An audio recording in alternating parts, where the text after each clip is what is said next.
Então, falando de desenvolvimento motor, tá? Quais são os pontos principais que vale a pena a gente chamar a atenção? A gente vai falar até os 12 meses aqui, tá? Eu mudei um pouquinho, gente, essa aula do que eu mandei o texto para vocês. Qualquer coisa, quem tiver com os slides, só anote aí que eu acabei destacando os pontos principais. Então, o que, que é o esperado do recém-nascido? A postura em flexão, o tônus flexor aumentado, que é semelhante à postura que ele tinha dentro da barriga, né, a flexão, e a assimetria. Então, normalmente, a cabeça um pouquinho lateralizado. Isso aqui é o que a gente espera do recém-nascido. Então, por que, que a gente tem que saber isso? Porque muitas vezes na criança fala assim, o recém-nascido hipotônico, o recém-nascido com extensão, o recém-nascido molinho. Então, isso, o recém-nascido hipotônico não é o normal. O normal que a gente tem é um tônus flexor aumentado, essa postura de flexão dos braços, flexão das pernas e também a assimetria, a cabeça um pouquinho virada. No primeiro mês, a criança diminui um pouco o tônus flexor, continua bastante assimétrica, tá? Só para a gente entender. E ela começa a apresentar um pouco mais, assim, mínimo, tá? Então, uma viradinha mínima ali no ajuste, mas aumento de ADM dos membros superiores. No segundo mês, começa o início do controle de cabeça, então a criança começa a firmar a cabeça, mantém ainda o tônus flexor, embora ele esteja diminuído. Vamos lá, pessoal, cuidado com os marcos motores, tá? Então, o primeiro marco motor que a gente tem é o controle de cabeça, ou sustentação de cabeça, ou controle cervical, tá? Então, o que que acontece? Alguns livros falam para a gente que é aos 2 meses, outros falam que é aos 3 meses. É o primeiro marco motor. Na verdade, gente, o marco motor, ele não acontece assim. Hoje eu tenho 1 mês e 29 dias, amanhã eu faço 2 meses. Então, a partir de amanhã eu sustento a cabeça. Não, ele começa em 1 mês, então normalmente ele começa já, lógico, sustentação de cabeça já começa desde quando a criança praticamente nasce, né? Ela começa a ter estímulo contra a gravidade. Mas mais caracteristicamente, ela começa no segundo mês e ao final do segundo mês, quando ela está chegando no terceiro mês, ela já tem esse marco, ela já consegue ter a cabeça mais firme, o que a gente chama de sustentação de cabeça, controle de sustentação, sustentação cervical, controle cervical. Então, preciso que vocês entendam isso. É um processo. E todos esses marcos aqui, que em algum momento eu vou falar para vocês, né, que são os pontos principais, embora algumas literaturas coloquem, né, 2 meses, 3 meses, coloquem datas, não é que hoje, né, eu tenho 1 mês e 29 dias, amanhã eu tenho 2, de hoje para amanhã eu passo a segurar. É uma habilidade desenvolvida ao longo de um tempo, tá? Então, é para a criança começar a desenvolver a habilidade de sustentação da cabeça aos 2 meses, e ao final desse segundo mês, início do terceiro, meio do terceiro, é para essa criança estar sustentando a cabeça. Basicamente é isso, e é isso que vai acontecer também nos outros marcos, tá? Então, no terceiro mês, o que, que a gente espera? O controle de cabeça desenvolvido, tá? E aí ela começa também um controle flexor antigravitacional melhor, né? Elevar a cabeça ali em relação à cama, quando vai ser colocada para sentada, a cabeça começar a acompanhar o movimento, quando está no colo, né? Ficar com a cabeça mais durinha, tá? E os movimentos, claro, né? Vão ficando mais coordenados. Ao final do terceiro mês também, a gente começa a ver uma criança um pouco diferente.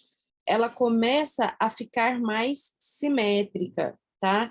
Ela tinha uma característica maior de assimetria, ela começa a ficar mais simétrica. Essas figuras, elas resumem um pouquinho de como é, né, as posições no primeiro trimestre. Então, no primeiro mês, tá? A criança, ó o RTCA aqui, aparecendo, né? Bem assimétrica, tônus flexor.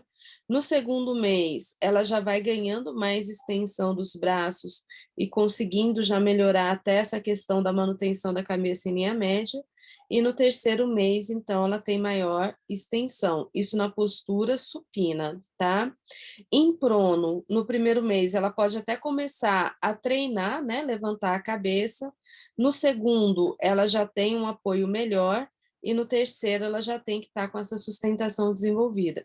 É claro que isso depende também de estímulo, tá, gente? Se a criança não é colocada em prono, ela não vai ter esse estímulo para desenvolver essa habilidade aí para o terceiro mês, tá? Embora tenha o DNA, né? Tenha a genética, lembra? Depende de substrato mais estímulo. No primeiro mês, puxado para sentar, então a gente vê que a cabeça não acompanha. No segundo mês, ainda não acompanha no puxado. Quando chega lá em cima, ela pode tentar controlar. E no terceiro mês, então, ó, já tem o controle desenvolvido, a cabeça acompanha o movimento do tronco. Primeiro mês, ela vai ter, né, o reflexo de positiva de suporte de marcha acontecendo, e isso vai mais ou menos até o terceiro mês. Algumas literaturas falam segundo, terceiro, mas a gente entende que tem essa variação. Bem, de qualquer forma, gente, o primeiro trimestre ele é marcado por atividades reflexas, né, pelos reflexos muito aumentados, e esses reflexos começando a ser integrados e passando, né, depois a ser caracterizado como respostas fisiológicas, como controle motor. O segundo trimestre, ele é um diferencial, tá? Então, o segundo trimestre, ele é extremamente importante, até para diagnóstico de problemas, né, de atraso no desenvolvimento. Então, é um momento de grande progresso, tá?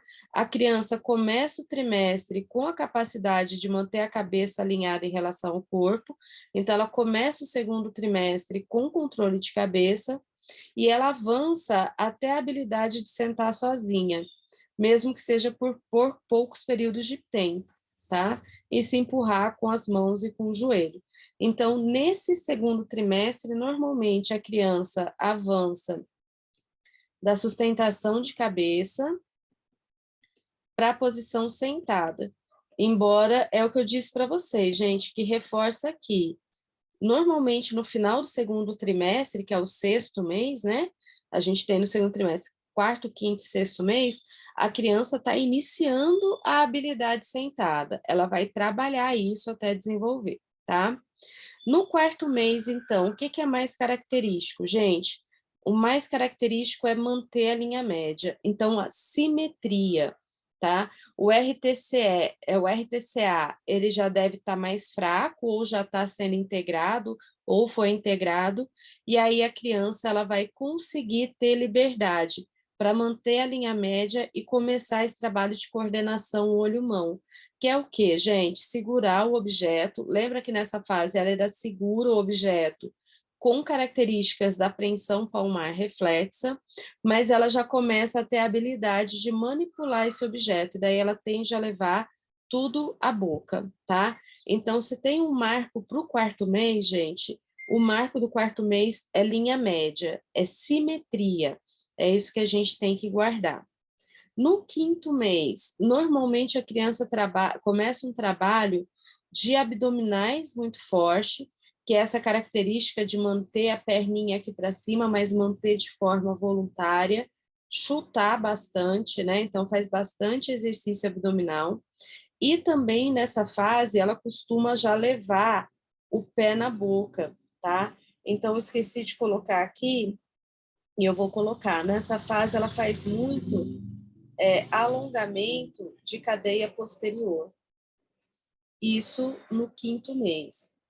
E aí, pessoal, esse trabalho de abdominal, junto com o alongamento de cadeia posterior, vai ser essencial para que a criança desenvolva a postura sentada. Então, para sentar, tem que ter abdominal desenvolvido, né, estimulado, e tem que ter alongamento de cadeia posterior. Se ela não tiver, ela não vai conseguir evoluir ali no 6º mês, no 7º mês para a postura sentada. Então, essas são as características.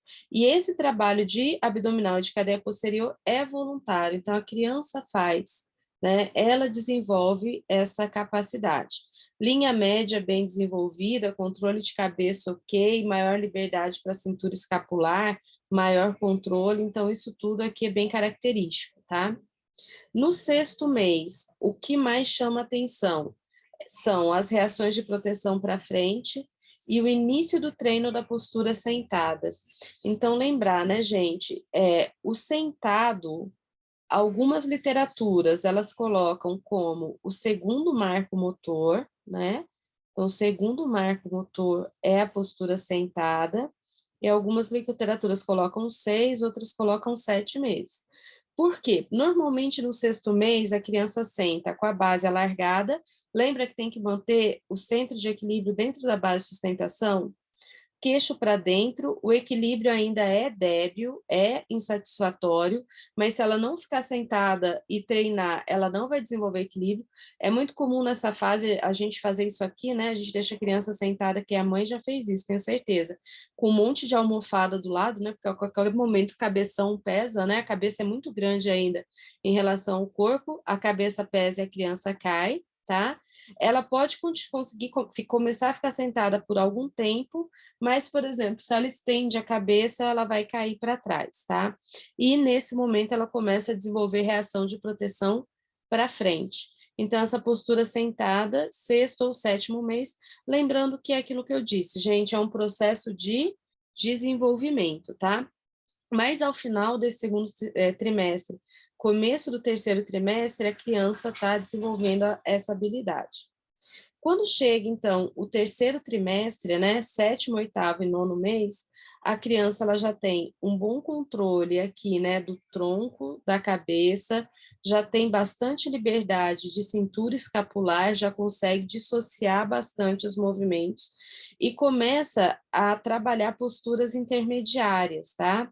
Então, começa a trabalhar a posição de gatas, a posição de ajoelhado, claro, sempre com apoio, ela não tem a habilidade ainda de se manter sozinha. O 7º mês, os meses de transição, especialmente no 7º mês, então, ela vai desenvolvendo aquele controle sentado, tá?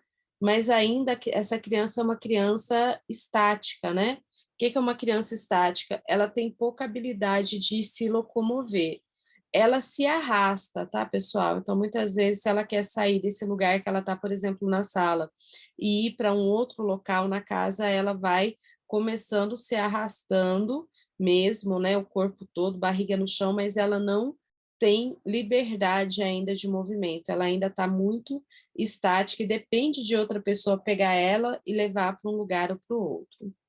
No 8º mês, isso começa a mudar, né? Então, a gente fala que no 8º mês a criança engatinha, mas lembra, gente, engatinhar é o 3º marco, tá? E literaturas falam 8º, literaturas falam no 9º mês. Essa criança já começou a desenvolver isso. Lá no 6º, quando ela vai adquirindo a postura sentada, ela vai trabalhando transições, né, descarga de peso no braço para frente, para lateral, e aí ela vai desenvolvendo essas reações até chegar ao engatinhar.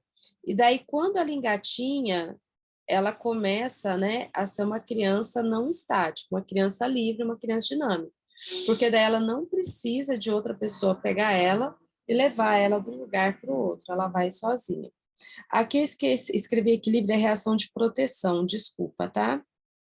No 8º mês é aquele marco da reação de proteção para o lado, que também vai ser importante para essa transição da postura sentada para a postura de gatas, né? Essa passagem. No 9º mês, a criança já domina completamente a postura, né, de engatinhar, usa o engatinhar e vai ganhando mais habilidade, e anda em volta dos móveis. Então, a maior parte dela se coloca em pé e pode começar a andar em volta dos móveis. As crianças de hoje em dia, né, eu falo que tem um chip diferente, já fazem isso. No 10º mês, a criança já vai começar aquela reação de proteção para trás, boa extensão da coluna, da cintura escapular, né? Começa a dominar também a cintura pélvica, mantém a base alargada para se levantar, e quando é segurada pela mão, ela começa a dar os passos. Mas assim, o 9º, o 10º, o 11º mês são meses onde a criança desenvolve o engatinhar e começa a treinar o ortostatismo. Então, ela vai ganhando ortostatismo para depois ela desenvolver a habilidade de marcha, né? Então, as características principais vão ser essas. 11º mês, engatinha com mais eficiência, puxa para ficar em pé, o equilíbrio é pobre ainda, né? Anda, é pobre para andar sem suporte, então ela anda ainda com suporte ou em volta dos móveis. Até que no 12º mês, essa criança, normalmente, ela domina as posturas intermediárias, né, ajoelhado, semi-ajoelhado, passa para em pé, consegue levantar sem apoio, engatinhar ainda é o principal meio de locomoção, brinque em pé de maneira independente, então vai trabalhando o ortostatismo, e a maioria dos bebês anda independentemente por volta desse mês. A gente considera, né, que entre o 12º e o 14º mês é o período que a criança vai conseguir desenvolver essa habilidade, tá? Então, o quarto marco, né, motor, que muitas vezes a gente destaca, é andar. E aí, aqui normalmente, do 12º até o 14º, são considerados marcos normais, tá? E no resuminho tá aqui, né, pessoal? Então, no primeiro semestre, no primeiro mês, a criança fletida, assimétrica, cabeça virada. No segundo, começa controle de cabeça. No terceiro, controle de cabeça desenvolvido. No quarto, pode começar a ficar mais na postura sentada com suporte, né? Aqui no 7º, ele já muda para o 7º, senta sozinho. No 9º, começa a segurar nos objetos, ficar em pé. No 10º, engatinhar, embora a gente saiba, né, que começa lá no 8º mês, é o marco. E depois, 11º, posturas, né, de andar com apoio, apoiado por alguém, trabalhar o ortostatismo, então o controle do ortostatismo, no 12º mês andar, tá? Então, mais ou menos isso que a gente tem como marcos principais. Rolar, normalmente a criança rola com 4 meses. Então, quando ela já tem esse controle aqui, ela já começa a se empurrar para conseguir rolar. Algumas vezes ela já consegue rolar, né? Dessa posição de supino, de prono para supino, e de supino para prono, tá? Ou às vezes ela tem mais dificuldade de sair de uma posição ou de outra, mas no 4º mês ela já consegue desenvolver essa habilidade, tá? E fica mais ou menos, então, essa parte, pessoal, do desenvolvimento, tá? Eu não considero rolar como um marco, tá? Sustentar a cabeça, como a gente disse, do 2º para o 3º mês, tá joia? Certo, pessoal? Então, vamos lá. Primeiro marco, sustentar a cabeça, 2, 3 meses, tá? Segundo, isso aqui não é cobrado dessa forma não, tá, gente? É só a gente pensar no desenvolvimento. Sentar, quer dizer, não vejo caindo tanto assim, né? Primeiro, segundo, terceiro, só para a gente guardar. Engatinhar, 8º, 9º, mais ou menos. Opa. 4º marco, andar, 12º, 14º, tá? Se quiserem guardar aí e rolar, 4º, 5º mês, mais ou menos, deixa eu ver se perguntaram. Isso, tá bom? Então, pode colocar aí, mas as aquisições motoras, né, principais são sustentar a cabeça, sentar, engatinhar e andar, né? Ao longo desse período todo vai acontecendo treinos, as posturas intermediárias. Bem, a gente tem também, pessoal, que estudar, né, quando a gente vai vendo essa parte, o desenvolvimento atípico, tá? Então, preciso muito que vocês prestem atenção nisso aqui, para a gente entender o que é desenvolvimento motor atípico. Bem, quando a criança não tem um déficit neurológico, não tem um déficit, né, num diagnóstico, e não adquire determinada habilidade naquele tempo esperado, ela pode ter um atraso do desenvolvimento. E crianças que não têm doenças, que não tenha, né, nenhuma lesão, pode ter atraso no desenvolvimento. Algumas vezes porque ela tem déficit de estímulo, porque ela tem alguma característica genética, porque ela tem alguma característica física que atrasa essa aquisição, tá? Então, uma coisa que a gente pode ter, deixa eu só voltar aqui, é que eu posso ter crianças sem quadros patológicos que apresentem atraso no desenvolvimento. E o que caracteriza esse atraso no desenvolvimento? O que caracteriza é não atingir determinada habilidade nesse período aqui, que é o período esperado, tá? Ah, ela não tem lesão, por que ela não adquiriu? Então, lembra sempre, pode ser por conta do substrato, questões de característica genética familiar, evolucionista, pode ser por falta ou, né, ou não aplicação correta de estímulo, porque para desenvolver esses marcos, a gente tem no nosso DNA um histórico genético de evolução que nos faz, né, evoluir dessa forma, mas a gente também depende de estímulo. Então, eu posso ter um atraso de desenvolvimento numa criança que eu vou chamar essa criança de uma criança normal, entre aspas, que é uma criança sem lesão neurológica, tá? Eu posso ter uma outra condição que a gente também vai estudar hoje, que chama atraso global do desenvolvimento. E o atraso global do desenvolvimento, ele já normalmente está envolvido com uma patologia, seja essa patologia de fácil diagnóstico ou não. Eu tenho um atraso global do desenvolvimento, então, onde todas as esferas do desenvolvimento da criança, tanto a parte motora, que é o que a gente está falando aqui, mas também a parte psíquica, a parte comportamental, a parte cognitiva vai estar afetada. Então, essa é uma outra situação. E eu tenho uma terceira situação, que eu vou colocar aqui só para a gente distinguir, que é o desenvolvimento neuropsicomotor atípico, tá?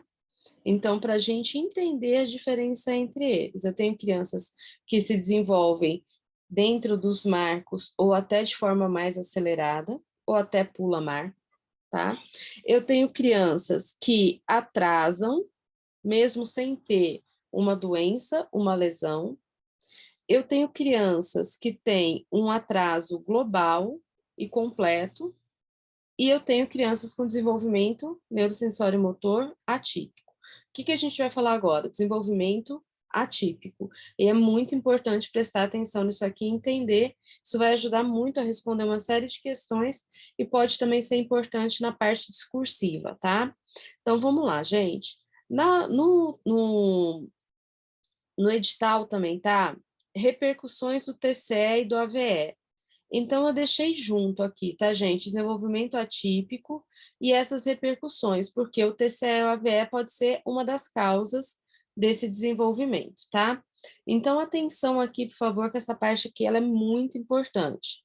Então, vamos lá, pessoal. A função do sistema nervoso central em relação à motricidade é proporcionar habilidade no movimento, que a gente tem habilidade, desenvolvimento de atividades especializadas e manter simultaneamente a postura e o equilíbrio. Então, o sistema nervoso, ele age, né, para fazer esse desenvolvimento da motricidade, e a gente passa ao longo, né, dos nossos primeiros meses de vida, especialmente, desenvolvendo uma série de recursos para que a gente consiga habilidade no movimento, atividade especializada e manutenção de postura e equilíbrio, tá? Para que a gente desenvolva essa motricidade, esses elementos de maneira harmônica, a gente precisa, né, manter a base de sustentação em relação às variações do centro de gravidade. Então, a gente precisa manter as respostas de equilíbrio, e são necessários, para que isso aconteça, pessoal, diferentes mecanismos do controle motor. Quem que manda nesse controle motor? Sistema nervoso central. Quem ativa a musculatura? Sistema nervoso central. Quem recruta neurônios? Sistema nervoso central. Quem mantém as posturas? Sistema nervoso central. Então, a gente precisa desse desenvolvimento que a gente falou ali do sistema nervoso central para que a gente tenha controle dos movimentos, tá? Esses mecanismos que a gente tem de controle motor, eles se desenvolvem para tudo que a gente faz, tá? Dentro dos princípios ali, né, do controle. Então, para a gente desenvolver qualquer habilidade, qualquer ato motor, primeiro a gente desenvolve mobilidade, que é chegar até determinada postura. Aí a gente desenvolve a estabilidade, que é o equilíbrio estático. Então, a mobilidade controlada, por exemplo, a transferência de peso, as dissociações, e então a habilidade. Isso vai acontecer, gente, para sustentar a cabeça, para sentar, para engatinhar, para ficar em pé. E para todo o restante das habilidades. Mas quando a gente coloca esses 4 aí, que são os marcos principais, a gente consegue ter uma visualização melhor de como, né, esse princípio do controle motor, ele é aplicado ao nosso dia a dia e como ele vai ser aplicado à reabilitação também. Então, quando eu vou reabilitar um paciente, quando eu vou tratar um paciente que teve perda, né, do controle motor ou que não desenvolveu o controle motor no momento que seria o momento normal, a gente tem que pensar nesse princípio, que é dessa forma que a gente consegue ter melhores resultados no desenvolvimento da habilidade, tá?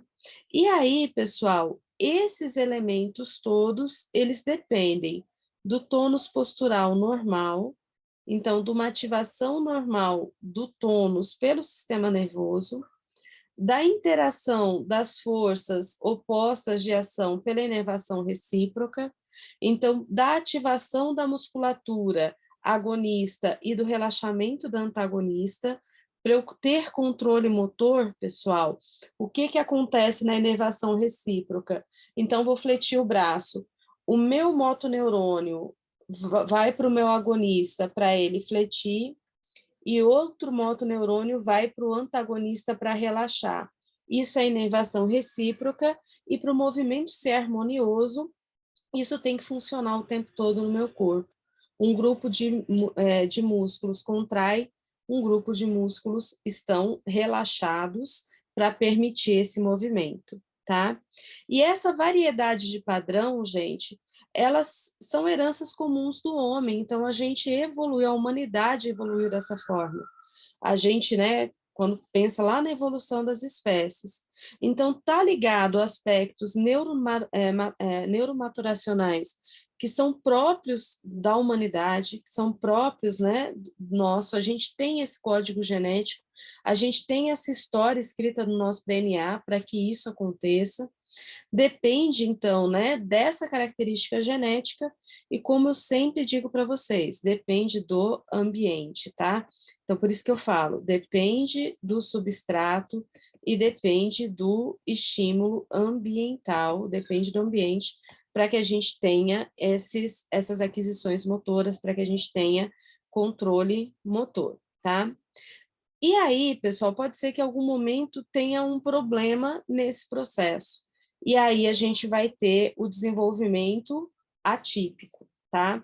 Então, por exemplo, quando a gente tem uma lesão no sistema nervoso central, como na paralisia cerebral, a gente vai ter uma falha, uma interrupção no sistema de maturação do sistema nervoso, que estava em desenvolvimento.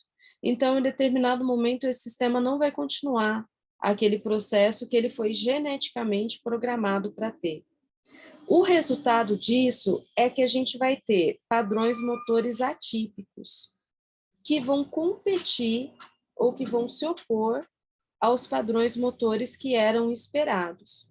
Agora, sim, esse negócio de falar padrão motor atípico, ele é muito cruel, porque a gente tem que entender o seguinte, gente, que esse padrão motor atípico errado que a gente tem, né, após uma lesão, ele é o melhor que o sistema pode fazer, tá?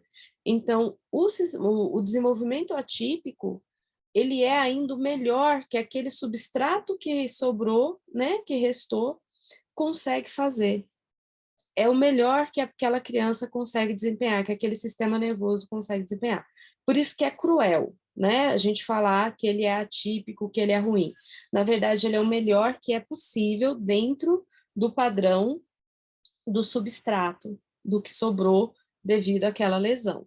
Mas, assim, ele é atípico, por outro lado, eu entendo que ele é atípico se eu comparar com a criança típica, com o desenvolvimento normal, tá? E aí, quando esses padrões atípicos prevalecem, a gente vai ter as alterações de comportamento motor, que a gente vê na criança, por exemplo, com paralisia cerebral, que tendem a ser limitantes e prejudicam o desenvolvimento global da criança. Então, quando esses padrões atípicos permanecerem, prevalecerem, e eles permanecem, prevalecem porque teve uma lesão, tá? Porque teve uma lesão que bloqueou, né, que impediu aquele desenvolvimento. Então, a gente vai ver as alterações motoras que a gente observa nas crianças, por exemplo, com paralisia cerebral, tá? O que acontece, então, se a gente comparar, né, o típico com o atípico? E isso aqui é extremamente importante. Então, no típico, pessoal, os reflexos primitivos são suprimidos ou integrados. No atípico, o que a gente vai ter? Permanência dos reflexos primitivos. No típico, as reações de balance são integradas, as reações de equilíbrio, as reações de proteção, as reações de postura, né, de manter-se contra a gravidade, são integradas e passam a ser atos motores. No atípico, essas reações são insuficientes, elas não se desenvolvem. No típico, eu tenho tônus normal. No atípico, eu tenho alteração de tônus. Então, hipotonia, hipertonia ou tônus flutuante. No típico, eu tenho ausência de reflexos tônicos. No atípico, esses reflexos tônicos estão presentes. No típico, eu tenho movimentos em padrões sinérgicos. Então, a sinergia de recrutamento motor, de recrutamento muscular, isso gera, né, a coordenação. No atípico, eu tenho movimento estereotipado, que é aquele ainda, né, que está ligado ao reflexo primitivo, movimentos pobres por conta da permanência do reflexo e da alteração do tônus, e sem seletividade. Então, não consigo ter movimento seletivo. O movimento seletivo é a habilidade em cadeia cinética aberta. É eu conseguir movimentar só o ombro, ou só o cotovelo, ou só a mão. Isso não é possível, né? Não é visto no desenvolvimento motor atípico. No típico, a criança desenvolve habilidades motoras, então lembra que a habilidade vai ser aquele mais alto nível de controle motor, né? No atípico, a criança dificilmente vai desenvolver habilidade. No típico, a gente vai ter uma variedade de movimentos, sem encurtamentos e deformidades. No atípico, a gente vai ter padrões compensatórios, fixações, movimentos estereotipados e alterações musculoesqueléticas, né? Então, é muito comum o desenvolvimento de contraturas e deformidades, porque se o padrão que a gente chama de normal não acontece, as ativações musculares vão ser anormais e, consequentemente, a gente vai ter fixações nas articulações. No típico, a criança controla os 3 planos de movimento, então, plano sagital, frontal e transversal, movimentos de flexão, extensão, abdução, adução, rotação interna e externa. E no atípico, a maior parte das crianças não tem aquisição em nenhum plano. Quando consegue, consegue mais no plano sagital, que é o mais básico, né? Flexão e extensão. Mas vai ter muita dificuldade no plano frontal, abdução, adução, e nas rotações praticamente não tem. Então, pessoal, quando eu falar em movimento, em desenvolvimento motor atípico, são essas características aqui que predominam. E é isso que a gente observa, então, a gente falou na criança com paralisia cerebral ou até na criança que tem uma lesão vascular ou uma lesão traumática nesse período de desenvolvimento, tá? Por isso que fala-se nessas consequências do TCE e da VE. Então, vamos lá. Na criança típica, tá? Na criança típica, que a gente chama ela, entre aspas, de normal, no primeiro trimestre, a gente verifica que a gente tem intensa atividade reflexa, postura assimétrica, desenvolve a flexão em supino, melhora a extensão em prono, possui algum controle cefálico e tem as reações labirínticas de retificação, aquela reação que eu disse para vocês, né, do tronco em relação ao controle do restante do corpo. Na criança típica, a gente tem harmonia no movimento. Normalmente, os planos coronal e transversos ainda não estão presentes no primeiro trimestre, mas a gente tem movimento no plano sagital, né? No coronal, que é o frontal, e no transverso, a abdução, adução, rotação vem depois. Já no desenvolvimento atípico, principalmente nos quadros mais leves, o primeiro trimestre ele vai se assemelhar à criança típica. Então, gente, muitas vezes no primeiro trimestre, como o que predomina são atividades reflexas e as habilidades ganhas são poucas, a gente não consegue perceber muita diferença. Não consegue, muitas vezes, fazer avaliação e identificar grandes alterações nesse momento, no primeiro trimestre. O problema vem no segundo trimestre. Normalmente aí as alterações, né, as diferenças de desenvolvimento, elas são gritantes. Então, no segundo trimestre é o momento que normalmente tem a detecção de riscos de lesão no sistema nervoso central ou de atraso no desenvolvimento, porque é nesse período que as aquisições motoras, as reações posturais, a transferência de peso e a rotação de tronco, o movimento no plano transversal, acontece de maneira, né, que é mais resoluta, que a criança vai desenvolvendo, e a criança com paralisia cerebral, por exemplo, vai ter dificuldade de ultrapassar esse período, de chegar nesse período. As crianças com paralisia cerebral, as mais graves, permanecem no primeiro trimestre. Então, o comportamento motor dela de desenvolvimento é do primeiro trimestre. Então, é isso aqui, pessoal. É comum que esse desenvolvimento ele fique estagnado no primeiro trimestre do desenvolvimento típico, quando a criança realiza movimentos apenas do plano sagital e tem grande instabilidade postural. E ainda, eu acrescentaria aqui, né, ainda permanecendo com muitos reflexos. Então, muitas das crianças não vão passar dessa etapa, tá? Não vão chegar a ter as aquisições do segundo trimestre, do quarto, quinto e sexto mês. Permanecem lá atrás.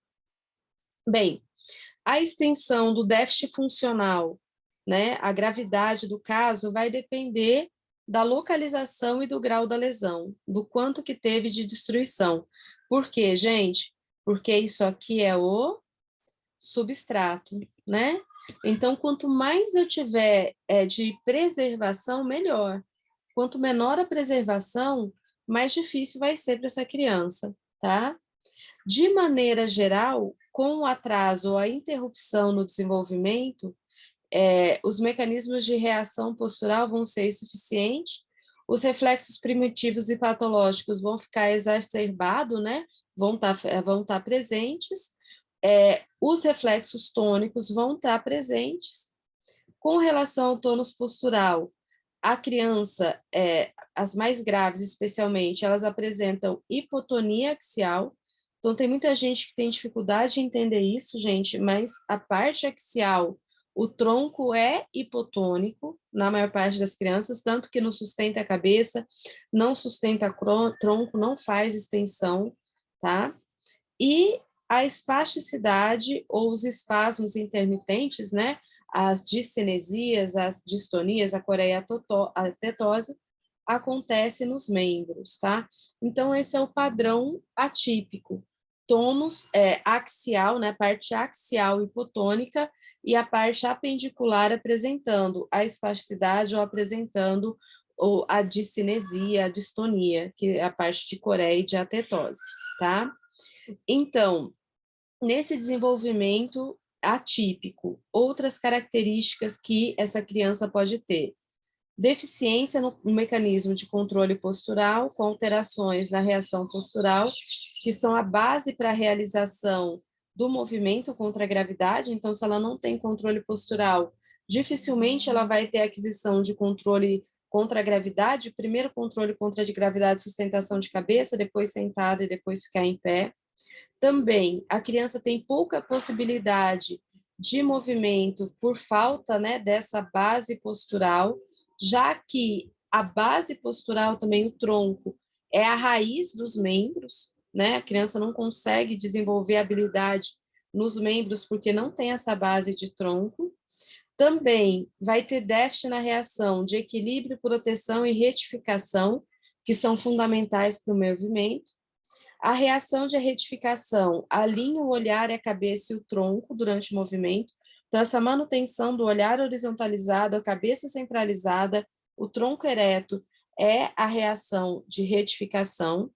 E a reação de equilíbrio, ela permite o ajuste adaptativo corporal quando a gente desloca o nosso eixo em relação à gravidade. Então, as reações de equilíbrio, elas vão, né, fazer com que o centro de gravidade se mantenha dentro da base de sustentação e a gente não caia. Quando o centro de gravidade se projeta para fora da base, a gente cai. Então, essa criança dificilmente desenvolve isso, tá? Esse é o desenvolvimento atípico. Ela tem dificuldade para fazer transferência lateral de peso, seja em qualquer postura, gente, então, seja em prono, em supino, sentado ou em pé. Dificuldade de realizar movimentos no eixo coronal e transverso, então os movimentos, né, de abdução e rotação. Tem instabilidade postural e permanência dos reflexos primitivos. Então, especialmente a permanência dos reflexos tônicos, né, do RTCA, impede o alinhamento dos membros superiores. O RTCA impede a manutenção da linha média, tá? E causa assimetria de tronco e de membro. O RTCA impede o desenvolvimento dessa coordenação olho-mão, que é tão importante para tudo que a gente faz, tipo escrever, depende de coordenação olho-mão. O RTCS, ele produz hipertonia extensora em membro superior e flexora em membro inferior, dependendo da posição que esteja a cabeça, lembra? Cabeça flat, braço flat, perna estende. Cabeça estende, braço estende, perna flat, tá? O RTCS também ele pode surgir quando a criança senta em W e mantém a cabeça e o membro superior em extensão, tá? Então, essa tendência aqui que a criança pode apresentar. Então, senta em W, estende a cabeça e estende o braço. Ressalta-se que esse padrão, né, de sentar em W, ele deve ser evitado ao máximo, porque força muito a coxa femoral e tende a desenvolver, então, um padrão de luxação da articulação do quadril, né, articulação coxo-femoral. Lembrando que, né, aproveitar só dessa pincelada que está falando aqui, a fossa do acetábulo, gente, onde encaixa o fêmur, ela se desenvolve na criança à medida que a gente fica em pé e faz descarga de peso.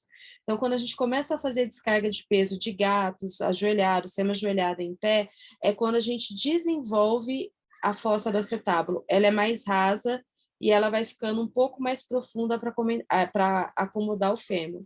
Se eu não faço descarga de peso, se eu não fico em pé, se eu não fico de gata, se eu não fico ajoelhado, semi-ajoelhado, eu não desenvolvo o acetábulo da maneira adequada. E aí, por isso que as crianças que não ficam em pé, elas tendem muito mais a ter o problema de luxação do quadril do que as crianças que fazem descarga de peso. Não é só por isso que acontece subluxação de quadril, tem a ver também com hipertonia dos adutores, né? Tem a ver com fraqueza muscular, mas uma das causas é justamente o não desenvolvimento do acetábulo, tá? Bem, o RTL também pode aparecer, né? Vai ser um reflexo desenvolvido pelos órgãos otolísticos, pelo sistema vestibular, sistema labiríntico, durante os movimentos da cabeça. Esse reflexo está associado à hipertonia espástica ou aos espasmos intermitentes que ele fala aqui são as distonias, tá, gente? É a paralisia cerebral discinética, distônica, coreia, tetose, e ocorre muito quando o paciente é quadriplégico, tá? O RTL causa grande dificuldade na transferência de postura, pois qualquer movimento da cabeça desenvolve, né, esse padrão aqui de atividade tônica extensora global. A flexão da cabeça, que comumente ocorre no plano em prono, na verdade, leva um padrão de flexão total, e a extensão da cabeça em supino leva ao padrão de extensão total. Então, em prono, barriga para baixo, lembra, tende a fletir tudo, em supino, barriga para cima, estende tudo, como uma reação tônica labiríntica, né? Então, uma ativação de tônus completa e inadequada, tá? Então, por isso que o RTL ele é considerado um reflexo patológico. A criança que tem hipotonia proximal, né, busca padrões compensatórios de fixação para que consiga algum tipo de movimento de sustentação contra a gravidade. Então, quando a criança tem a hipotonia, né, de tronco, muitas vezes ela vai ter algum tipo de fixação aqui, vai tentar alguma fixação, as que conseguem alguma habilidade. Essa fixação, né, e essa falta de estabilidade central acaba desencadeando a falta de seletividade dos movimentos, gerando um padrão de aprendizagem motora funcional inadequada e favorecendo o desenvolvimento de encurtamentos e deformidades. E a criança ainda, né, essa com desenvolvimento atípico, pode sentir dor, dificuldade de manusear, de ser manuseado pelos familiares e prejuízos funcionais. Então, é uma situação muito difícil, tá? Mas é a característica. Então, pessoal, quando fala no atípico aqui, a gente pensa principalmente nas lesões encefálicas. Pensando nas lesões encefálicas, a gente está falando na paralisia cerebral, que é uma doença que tem suas características, no traumatismo crânioencefálico, quando acontece nesse momento na infância, e no acidente vascular encefálico. Mas o mais importante é que a gente entender o contexto como um todo, né? A gente entender o que é esse tal de desenvolvimento neuropsicomotor atípico. Então, envolve todos esses padrões que a gente falou aqui, tá joia?